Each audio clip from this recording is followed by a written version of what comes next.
자, 오늘 1교시에 뭐 배웠는지 기억하시나요? 첫 시간에? 첫 시간에? 첫 시간에 효율적 시장 이론 배웠어요. 그죠? 약성과 중강성과 강성에 대해서 배웠던 거예요. 그죠? 그리고 할당적 효율성에 대해서 배우셨고, 정보의 현재 가치 계산하는 거 배우셨고, 그러고 난 다음에 지대 이론으로 넘어갔던 거예요. 그렇죠? 이게 쉬는 시간이라도 한번 보는 게 도움이 된다니까요. 어? 아직 시간이 있다고 생각하시는 거죠? 그죠? 우리 다음 주면은 몇 월이에요? 2월이에요, 2월. 2월에 4번 왔다 가면 이제 3월인 거예요. 앞으로 강한 추위가 없다고 그러죠? 이대로 봄으로 가는 거예요. 근데 우리나라가 봄이라는 계절이 사라진 지가 또 몇 년 됐잖아요. 바로 여름이에요. 그렇죠? 그러고 나면은 가을이고, 그럼 또 시험장에 또 시험 보러 가야 돼요. 그죠? 지금 열심히 안 해놓으면 나중에 후회한다니까요. 어?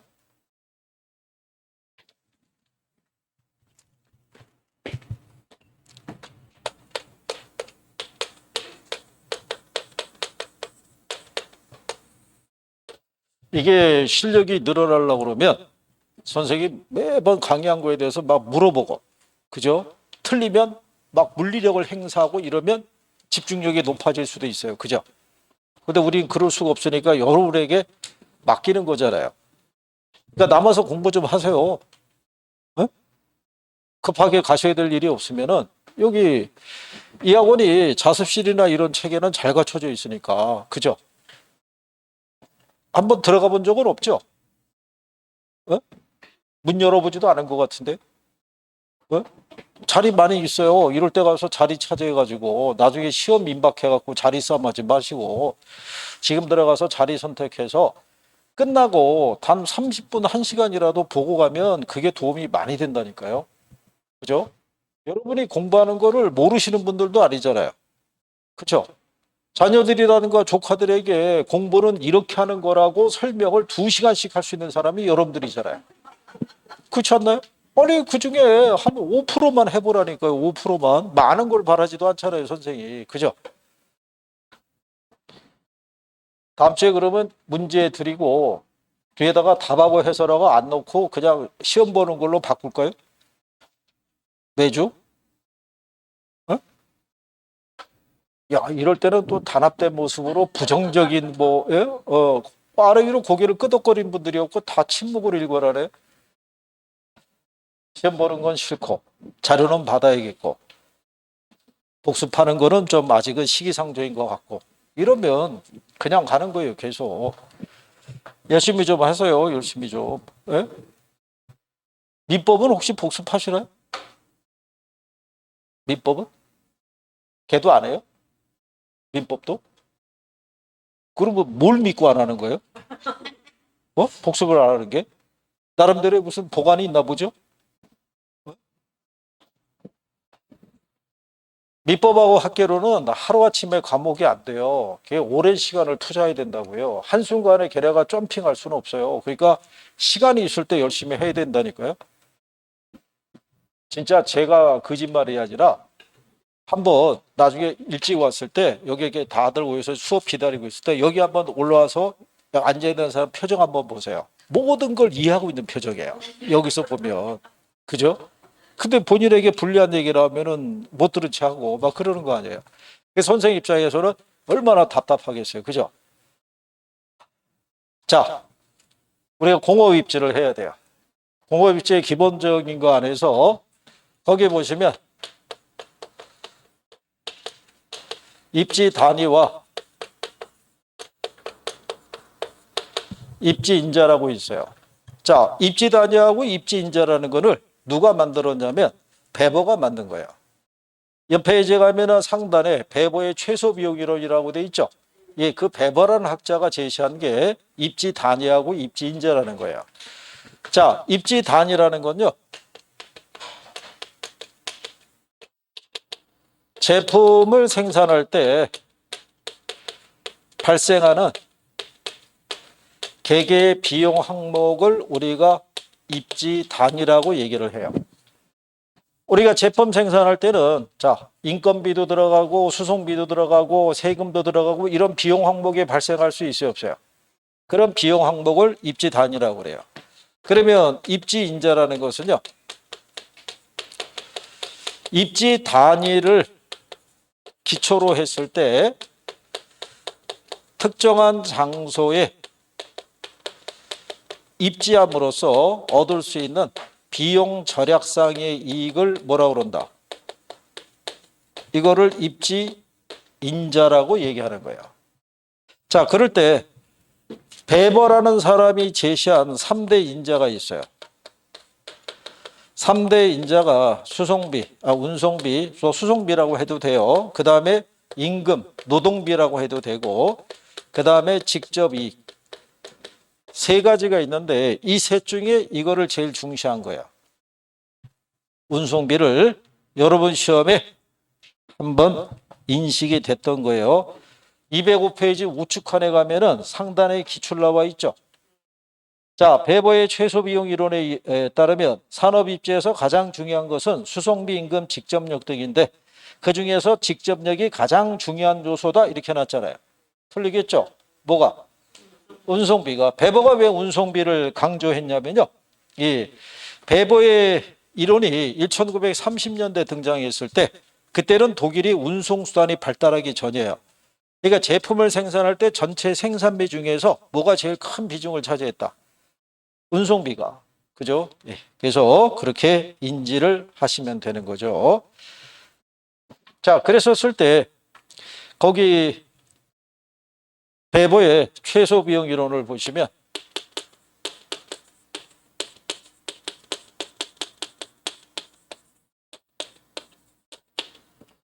자, 우리가 이제 기본적인 요건은요, 공업 입지는 생산과 판매에 있어서 최소 운송비가 드는 지점에서 이루어진다고 해놨죠.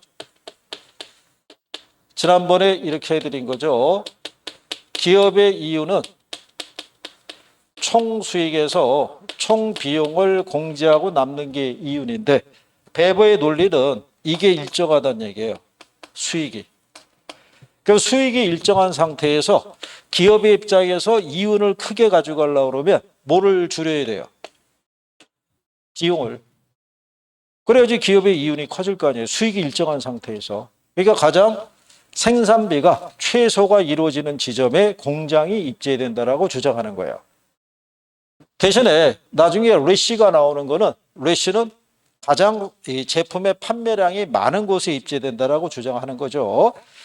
그래서 거기 보시면 전제 조건이 있어요. 이 전제 조건에서 기억하실 거는 4번에 운송 체계는 균일하고요. 수송비는 거리와 중량에 뭐한다?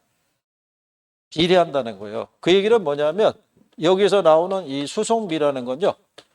원료 및 제품의 무게 곱하기 어디에 의해서? 거리에 의해서 결정이 되는 거야. 그래서 무게가 무거울수록 거리가 멀수록 뭐가 커진다? 수송비가 커진다. 거기 의에 나와 있잖아요. 맨 위에 베버의 최소 비용 이론, 그 밑에 단가로 1번에 의의가 있을 때 두 번째 줄에 수송비는 원료와 제품의 무게, 원료와 제품이 수송되는 거리에 의해서 결정이 되더라 라고 돼 있어요. 그리고 그 밑에 전제 조건 중에서는 지문 3번 있죠. 노동력은 지역적으로 한정돼 있고 비이동적이에요. 움직일 수는 없어요. 그리고 지역 간의 임금 체계가 틀리다는 가정이에요. 그래서 베버가 제시한 이론을 우리가 전개한다 그러면 베버는 이 세 가지의 요소를 차례대로 비교해서 전체적으로 비용이 최소가 되는 지점에 입지해야 된다는 거예요. 얘네가 전부가 최소라고 하면 틀려요. 운송비하고 임금은 최소가 되는 지점, 직접 이익은 최대가 되는 지점을 차례대로 비교해서 전체적으로 비용이 최소가 되는 지점에 공장이 입지된다는 거예요. 205페이지 우측칸에 보시게 되면 거기 세 번째 기출 있죠. 거기 보시면 베버는 운송비, 노동비, 직접 이익을 고려해서 비용이 최소가 되는 지점이 공장의 최적 입지가 된다라고 주장을 한 거예요. 그죠? 무슨 말인지 아시겠죠? 근데 얘네 셋을 비교해서 가장 최소가 되는 지점이라면 틀린 거예요. 전체적인 걸 고려해서 최소가 되는 지점이 입자라는 거예요. 시험에 그래도 2번 정도 인용이 된 거니까. 그래서 그렇게 보시면 되겠죠. 그러면 배보의 최소 비용 이론에 관한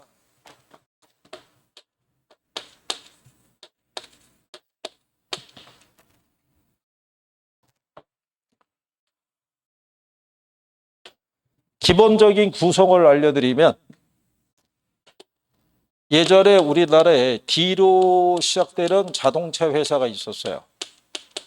얘네가 지금은 G땡에서 인수했어요. 얘네가. 그래서 이 회사에서 예전에 T로 시작되는 경차를 생산했어요. 예전에 T로 시작되는 경차 브랜드 아시죠? 얘네 생산 라인이 인천하고 창원에 있었어요. 근데 얘네 생산 라인은 이 창원에 뒀어요. 근데 인천에서 생산하든 창원에서 생산하든 이거는 동일하다고요. 무슨 항목이? 비용 항목이. 근데 얘네를 여기다 둔 이유가 여기서 생산해서 부산에서 선적해서 외국으로 수출했어요. 자, 그랬을 때 인천에서 생산 라인을 두게 되면 여기까지 끌고 오는 내륙 수송비가 들어갈 거 아니에요. 근데 여기다가 공장을 두게 되면 내륙 수송비를 그만큼 절약할 수 있어요, 없어요? 그러니까 일단 공장이 입지할 때 입지 단위로 봤을 때, 그죠? 입지 인자 안에는 이런 애들이 있잖아요. 요 중에서 가장 비용이 최소가 되는 지점에 공장이 입지해야 될 때, 그러니까 제일 먼저 뭐를 고려하라는 얘기예요? 최소 수송비 지점을 먼저 고려하라는 얘기예요. 그 다음에 조금 아까 뭐라고 그랬냐면 노동력은 풍부한데 지역 간 이동은 된다 안 된다? 안 되는 거예요. 그래서 지역 간의 임금의 격차가 있어요.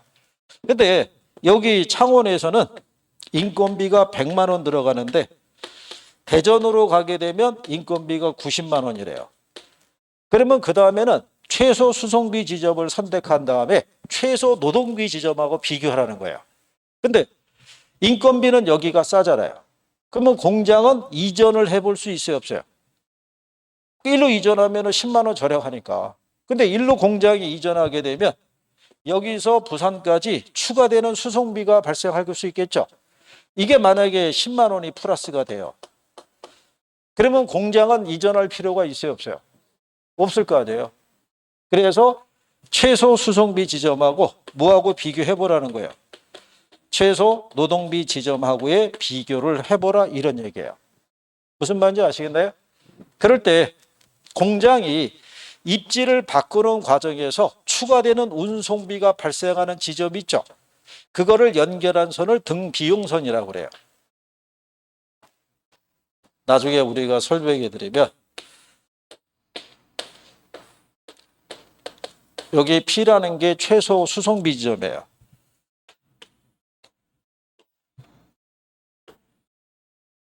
자, 이렇게 돼 있을 때 여기 L이라는 지점이 있으면 이게 최소 노동비 지점이에요. 그럴 때 여기가 10원 이렇게 들어가고요. 20원 이렇게 들어갈 때 여기 원이 있죠. 원이 바로 뭐냐면 공장 입지가 P 지점에서 L 지점으로 이동하게 되면 운송비가 추가로 발생하겠죠. 추가적인 운송비가 발생하는 지점을 연결한 선을 등비용선이라는 거예요.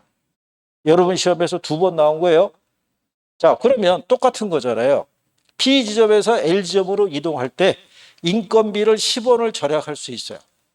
그죠? 근데 추가되는 운송비가 얼마가 발생해요? 10원이. 그러면 P 지점에서 L 지점으로 이동할 필요가 없을 거 아니에요. 그래서 예전 여러분 시험에 이동을 해야 된다고 그래서 틀리게 출제했었다고요. 그래서 여기 안에서 등비용선의 용어는 이해하시겠어요? 기업이 입지를 바꿀 때 발생하는 추가적인 운송비가 발생하는 지점을 연결한 선을 등비용선이라고 얘기하는 거예요. 그래서 재작년 여러분 시험에도 출제를 했다, 이런 얘기죠. 자, 그래서 이제 그런 내용이고요. 예, 그 다음에 레슈의 최대 수요 이론이라고 있어요. 그거는 그냥 이렇게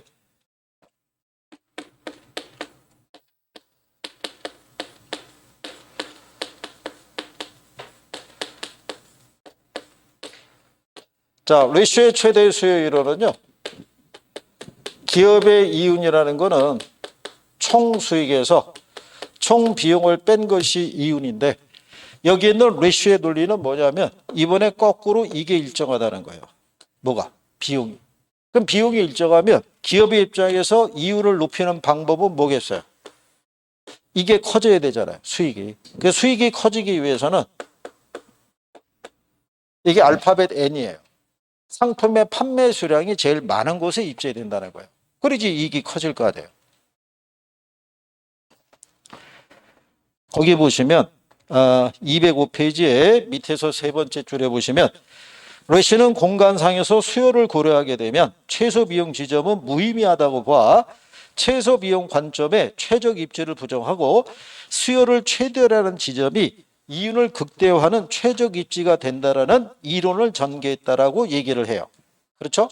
그럼 그 얘기는 무슨 얘기냐면 자, 시장의 중심지에 공장이 입지하게 되면 제품의 판매 가격에 수송비가 반영이 안 돼요. 그러면 판매 가격이 제일 저렴해지겠죠? 그렇잖아요. 거기서가 판매량이 제일 많아진다는 얘기예요. 그러니까 수요가 제일 많은 곳에 공장이 입지해야 된다. 그래서 제목이 뭐예요? 최대 수요이론. 그죠? 자, 만약에 시장에서 공장이 외곽으로 나아가게 되면 판매 가격에 수송비가 붙어줄 거 아니에요. 그럼 판매 가격이 오르겠죠? 오르면 판매량이 줄어들 거 아니에요. 그러니까 제일 판매량이 많은 게 어디다? 시장의 중심지. 수요가 가장 많이 존재하는 지점이 최적의 공장 입지다. 이렇게 얘기한 거예요.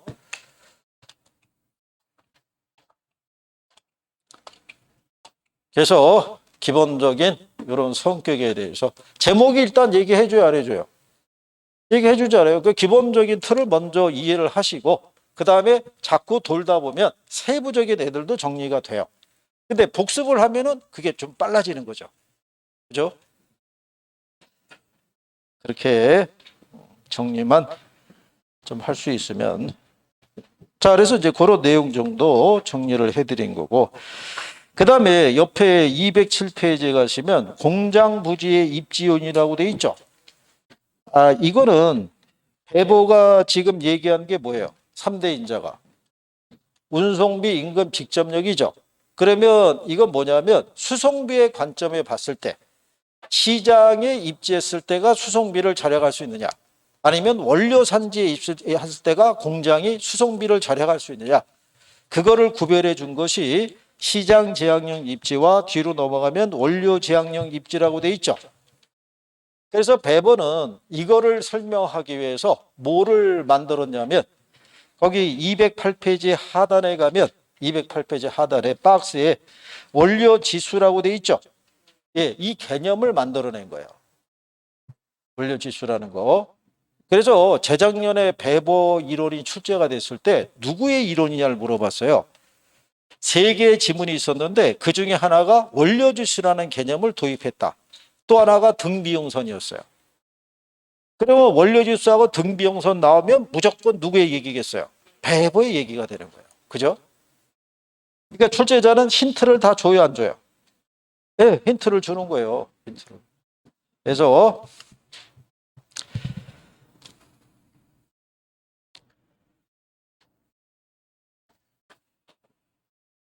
그래서 그런 내용에 대한 것만 구별 정도. 나중에 오면 또 해요. 이거 계산 논리로 풀지 않아도 되니까.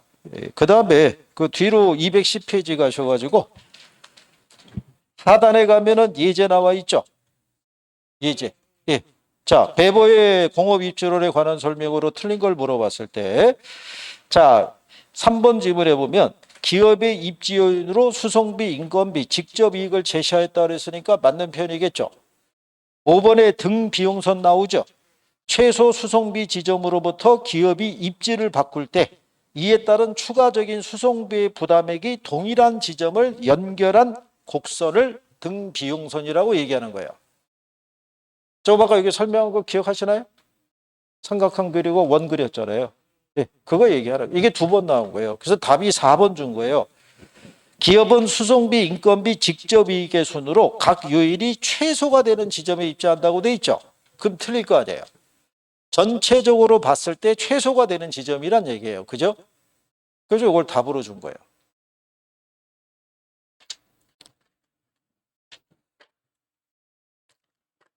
자, 그 다음에 이제 우리는 214페이지 가시면 부동산 정책론이라고 있어요.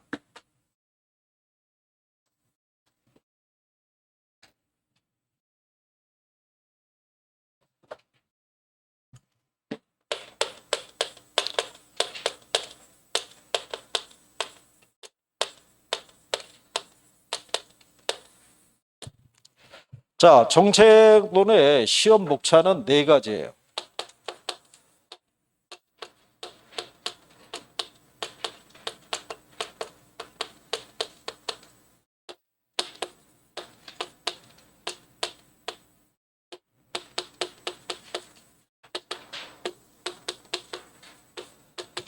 이렇게 해서 산업인력관리공단에서는 이렇게 네 가지를 제시하고 있어요.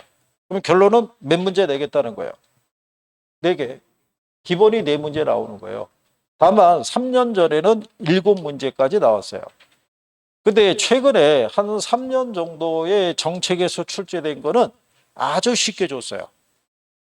틀리는 것이 이상할 정도로 아주 쉽게 준 거예요. 간단간단하게. 그래서 웬만하면은 맞출 수 있을 것이다 라고 생각해요. 결국 용어나 제도나 뭐 이런 것들을 조금 인지하시면 된다는 얘기죠. 자, 그러면 우리 교재에 보시면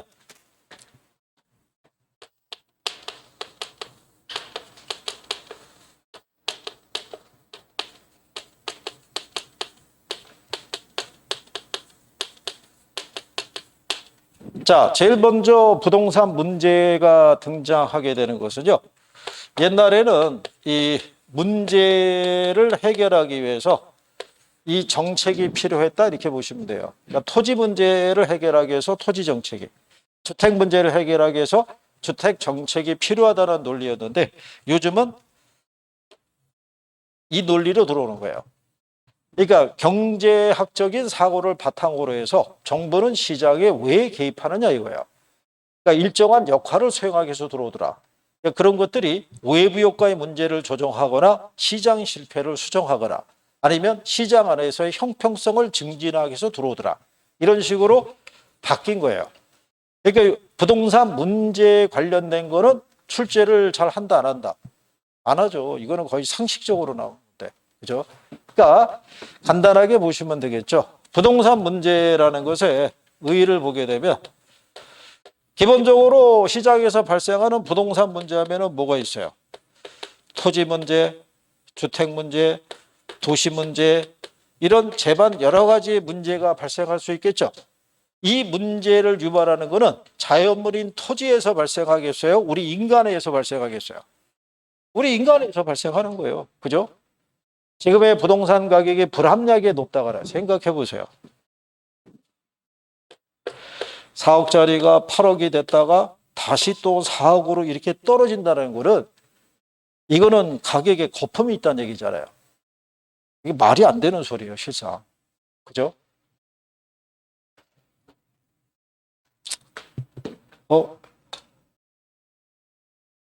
만약에 그 1억짜리가 50% 가격이 상승했어요. 그죠? 그러면 얼마예요? 1억 5천일 거 아니에요. 그죠? 그런데 얘가 다시 50%가 하락했대요. 그렇죠? 그러면 원래 대비 이익이에요, 손해예요? 당연히 손해죠. 1억 5천의 절반이면 7,500이잖아요. 그럼 얘가 다시 떨어지면 얼마가 되는 거예요? 7,500이 되는 거죠. 그렇죠? 무슨 말인지 이해하시겠죠? 그래서 지금 영끌족들이 쓰러지는 이유가 여기에 있는 거예요. 50% 오른 거예요. 더 오를 것 같은 거예요. 그래서 융자를 있는 대로 끌어가지고 넣었는데 이게 50% 떨어지게 되면 이자 부담만 남게 되는 꼴밖에는 안 될 수도 있는 거예요. 1억 5천이면 최소한 40% 정도 있죠. 융자 받았다고 가정하게 되면 한 6천 융자 받았을 거 아니에요. 그죠? 그러면 6천을 융자를 받으면 자기 돈 들어간 게 얼마예요? 9천일 거 아니에요. 근데 50% 떨어지면 7,500이잖아요. 그러면 9천 들어가서 지금 7,500 남았으니까 자기 거 남는 게 얼마 있어요? 이거 6천 빼주면 1,500 남잖아요. 그 차례. 원래 들어간 돈이 얼만데? 9천인데. 그러면 이거 못 팔아요. 그렇지 않겠어요? 이거 팔아가지고 손해 주는 거 가지고 전세도 얻기 힘든데. 그러면 죽기 살기로 이자 내면서 버텨야 되는 거예요. 그죠? 집값이 올라갈 때까지. 이게 여러분들이 이제 나중에 투자론에서 이제 또 배우게 될 거예요. 그죠? 자, 어쨌든 간에 이렇게 부동산과 인간과의 관계가 악화되면서 나타나는 이런 문제들이 부동산 문제라고 보시면 되겠고요. 그중에 토지 문제라고 나와 있죠. 토지 문제의 가장 대표적인 게 토지가 부족해서 나타나는 문제예요. 그죠?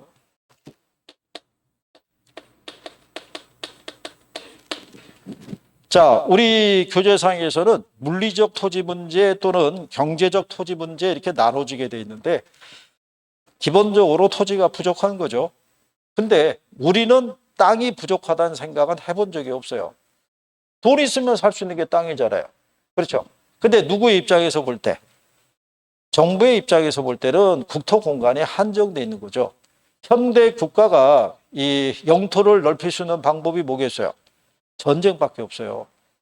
지금 우크라이나 전쟁이 있죠. 결국은 푸틴인가 걔가 영토를 뺏기 위해서 침공에 들어간 거 아니에요.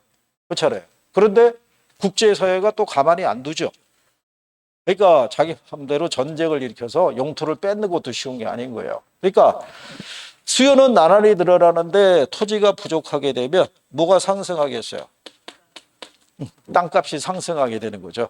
그러면 무슨 문제가 발생하겠어요? 자, 어느 지역이 개발이 되거나 도로가 열리거나 하게 되면 주변 땅값이 올라가겠죠.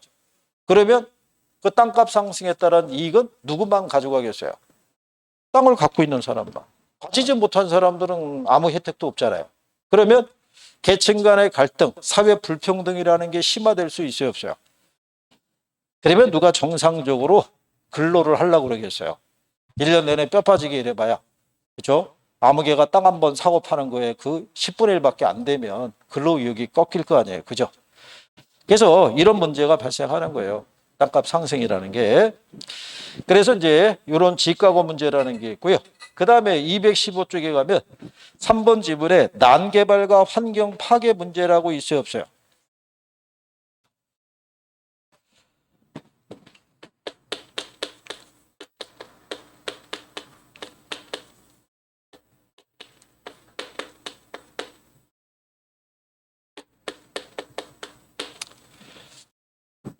이게 그 난개발과 환경 파괴라는 것은요.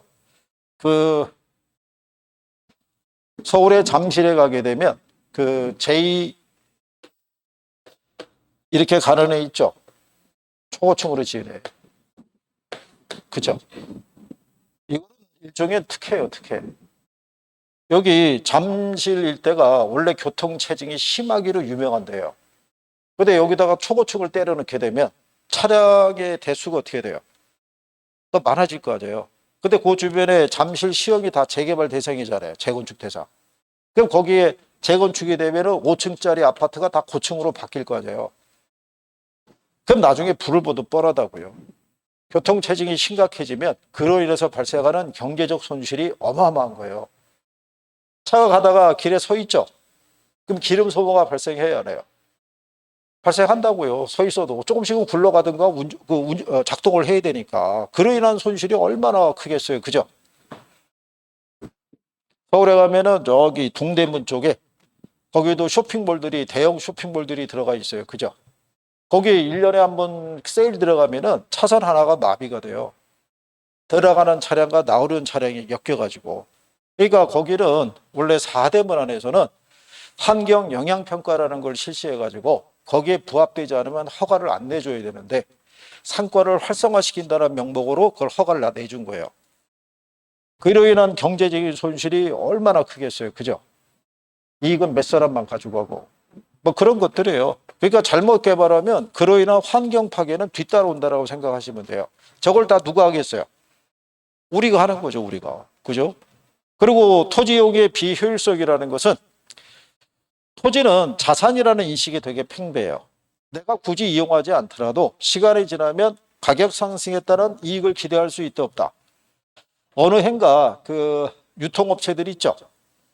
유통업체들이 영업이익인가 뭔가 증가했다고 해서 주가가 올라간 적이 있어요.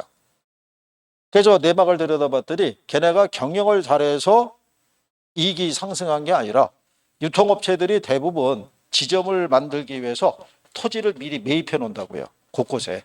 근데 경영을 잘한 게 아니라 뭐가 상승해서, 그렇죠, 땅값이 상승해서 이익이 커지는 걸로 서류상에서 나타나서 주가가 올라간 거예요. 그래서 그러면 그런 사람들은 지금 당장 이렇게 경기가 안 좋을 때는 거기다 건축 행위는 안 할 거 아니에요. 그냥 방치할 거 아니에요. 그래도 손해는 아니라는 거죠. 그러면 시장에서 필요할 때 필요라는 양만큼의 토지가 공급이 안 돼요. 그죠? 그러면 많은 사람들이 또 피해를 보게 되는 거예요. 그래서 이런 것들, 그리고 토지 소유에 대한 극심한 편중이라는 게 발생하죠. 우리나라의 상위 1%가 전체 사유지의 한 80%를 그 사람들이 가지고 있을 거예요. 그죠?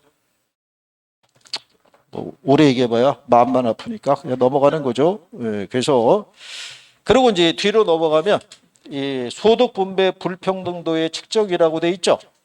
이거는 뭐냐면 우리나라에서 벌어들인 소득이 국민 한 사람 한 사람당 균등하게 배분이 되는지를 측정하는 거예요.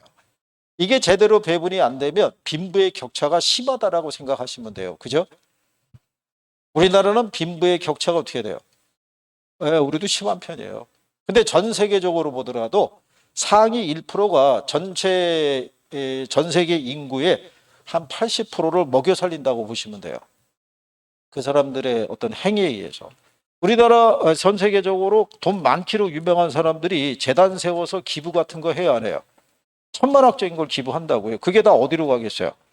아프리카나 극심한 빈곤에 시달리는 나라에다 지원이 들어가는 거예요. 그거 지원받아서 먹고 사는 나라도 있죠. 어쨌든 그렇다는 얘기죠. 자, 그 다음에 옆 페이지에 가면 주택 문제라고 있어요.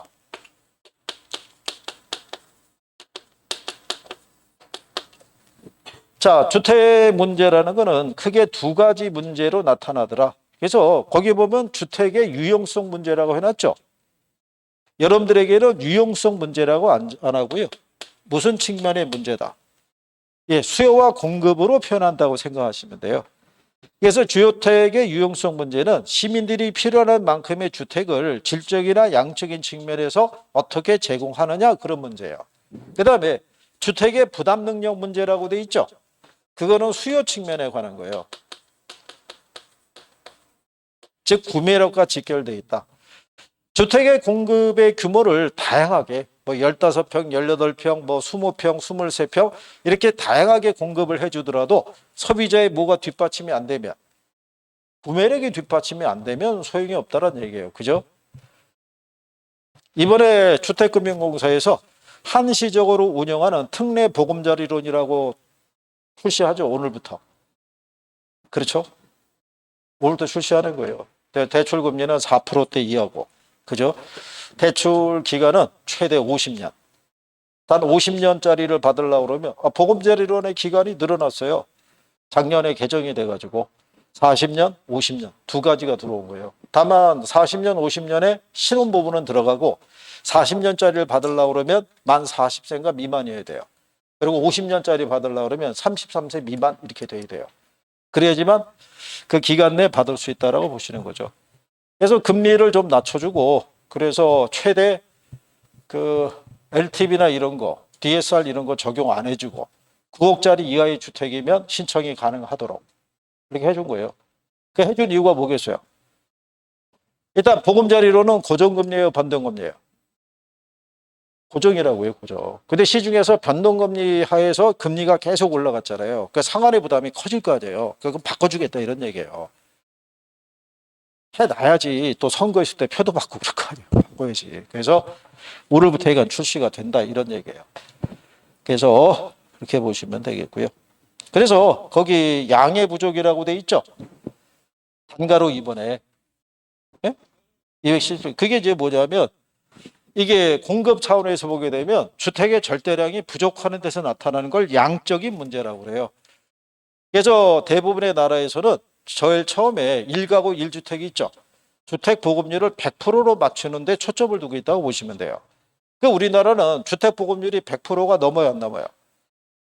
100% 넘는 거예요. 100% 넘는데 자가 소유 비율이 높질 않아요. 그러니까 수도권 기준 하게 되면 자가 소유 비율이 한 50% 수준이에요.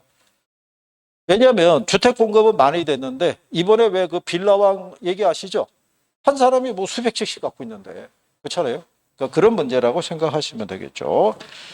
그 다음에 뒤로 넘어가면 지뢰 수준이라고 돼 있죠. 그게 주택 문제 중에 특징 중에 하나가 질적인 문제라고 얘기하는 건 무슨 얘기냐면 예전에 비해서 소득은 많이 높아졌죠. 근데 그 높아진 소득으로 내 집을 마련한다는 게 쉽다 어렵다? 네, 그게 어렵다는 거예요. 그러니까 소득이 증가한 것만큼 내가 소비하는 주택 서비스의 양이 그만큼 커지느냐 이런 얘기예요. 그게 안 된다는 얘기예요. 그래서 나타나는 게 무슨 문제다? 질적인 문제라고 얘기를 해요. 근데 이게 사회 인식이 바뀌지 않고서는 이 문제 해결은 좀 어렵다고 생각하시면 돼요. 그죠? 그러니까 우리나라에서는 전통적으로 결혼을 하게 되면 집은 남자가 마련을 하고 혼수는 여자가 마련을 해서 채워넣는 걸로 이렇게 인식이 돼 있는데 현재 소득 구조로는 내 집을 구매한다는 거는 거의 어렵죠. 현실적으로. 그러니까 젊은 세대에서는 3포 넘어서 5포, 7포 뭐 이렇게 가는 거죠. 그렇죠? 우리 총각은 결혼할 거야? 어, 어, 어? 언젠가는 할 것 같다고? 올해 나이가 어떻게 되지? 31살. 31살. 그러면 내년에 취업한다고 가정하고 32세. 그러면 연봉이 뭐 한 4천이라고 가정하고 그러면 이게 만약에 주택의 평균 가격이 8억이면은 20이요. 그러면 20년 걸린다는 거야. 여기서부터 내 집을 마련할 수 있는 게. 이거는 안 먹고 안 입고 안 썼을 때 얘기야. 결혼을 생각이 있다는 얘기는 여친을 만날 거 아니야. 그렇잖아. 여친을 만나면 플러스 5. 술 좋아해? 살짝 훑고 지나가더라도 플러스 3. 뭐 이렇게 갈 수 있는 거야. 그러니까는 장담이 안 되는 거야, 이게. 그러니까 젊은 사람들이 이 연봉으로 이 집 살기까지가 쉽지가 않다는 얘기라고. 그러니까 내 돈으로는 집 사기 힘들잖아. 그러니까 대출을 받아야 된다고. 근데 대출 받기가 힘들게 되면은 결혼도 뒤로 미루어야 되고 집 사는 건 고려 아무것도 안 될 거 아니에요. 사회적인 불만이 커질 거 아니에요. 그러니까 그런 걸 해소하기 위해서 정부가 이런저런 이제 지원책이나 정책을 내놓는다고 생각하면 되겠죠. 어쨌든 뭐 그런 거죠. 예. 그다음에 그 밑에 가면 부동산 문제의 특징이라고 돼 있죠. 악화 성향이라는 거는 부동산 문제라는 거는 한 번 발생하면 시간이 지나면서 점점점 악화된다는 거예요. 집값이 상승하기 시작하면 시간이 지난다고 자연스럽게 가격이 하락하는 게 아니라 가면 갈수록 가격이 더 높아진다라고 생각하시면 돼요. 그리고 비가역성이라는 거는 부동산 문제를 한번 발생하면 원래 상태로 되돌릴 수 있다 없다. 원래 상태로 되돌릴 수가 없다라는 게 사전에 예방하는 게 중요해요. 부동산 문제는 오늘의 문제만은 아니죠. 어제 문제이자 오늘의 문제이자 내일의 문제라고 보시면 돼요. 똑같은 걸 우리는 반복하고 있다. 그러니까 해결 수단도 그만큼 어떻게 돼요? 다양하게 제시될 수밖에 없어요. 그래서 항상 정부는 부동산 종합대책 이렇게 내놓는 거예요. 그죠? 그래서 그렇게 구별하시면 되겠고, 그 다음에 그 옆 페이지에 가시면 부동산 정책의 기능이라고 돼 있죠. 이게 왜 기능이라는 게 나오냐면 여기 제목이 이렇게 돼 있잖아요. 정책의 의미 뭐라고? 기능이라고. 그래서 이게 기능이라는 게 역할을 얘기를 해요.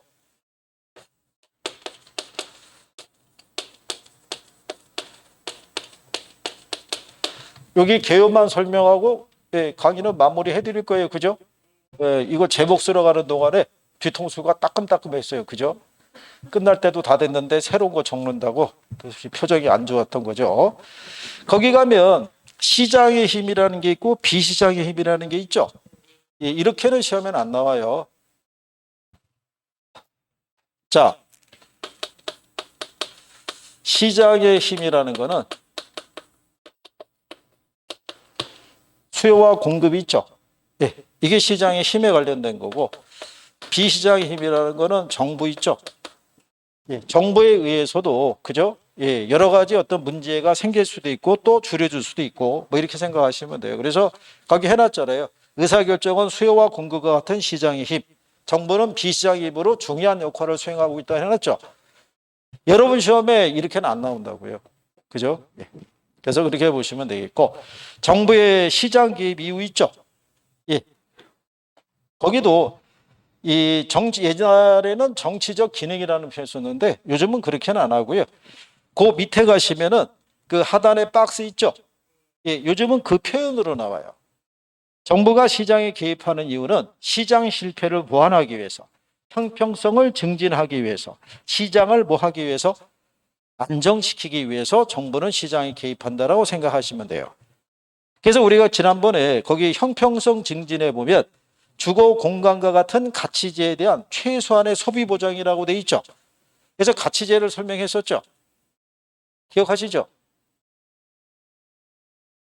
정부는 시민들이 인간다운 삶을 살게 하기 위해서 최소한 소비시켜줘야 되는 재화가 가치제예요. 그래서 거기 들어가는 게 주거 서비스, 교육 서비스, 의료 서비스를 얘기한다라고 했던 거예요. 그죠? 그래서 거기 시장 개입의 필요성은 그 하단 박스를 기준으로 하시면 되겠고, 다음 주에 이제 여러분들이 오시게 되면 뒤로 넘어가시면 시장 실패 원인과 정부 정책이라고 돼 있죠. 여기서부터 정리를 해드리고 이어서 진행할 테니까 집에서 복습 좀 하셔야 돼요. 오늘 배운 거 복습하시고, 그죠? 시간이 되면 다음 주에 배울 것도 한번 읽고 오면 얼마나 좋겠어요. 읽어봤는데 얘가 무슨 말인지 모르겠는데 근데 다 체킹하고 와고 설명을 들어서 이해가 되면 효과가 커질 거 아니에요. 그죠? 여러분이 살 길은 복습밖에 없어요. 복습을 좀 생활에 해주세요. 무슨 얘기인지 아시겠죠? 예. 자, 오늘 수업 여기까지 합니다. 고생했습니다. 수고했습니다.